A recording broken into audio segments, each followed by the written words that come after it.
Welcome back to a new video, friends. Today I'm going to tell you about how can you on dial pad tone in Motorola phone, guys. This dial pad tone guys you want to on, it's not sound guys, but when you will on this setting, so guys it will sound when we use dial pads.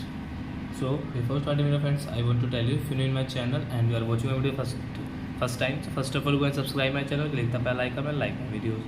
So guys, now time to start video. First of all open your phone settings, so guys we will on it.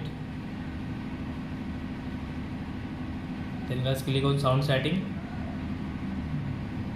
After guys you can see this advanced, so guys we will click here and scroll it guys, and guys you can see dial pad tunes, so guys on it. And now guys let's open your dial pad. Guys now you can listen.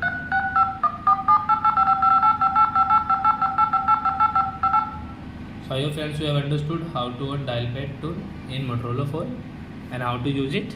So that's it guys, thank you for watching my video guys. Now we will meet on next video with new topic. Before guys, please go and like and subscribe my channel.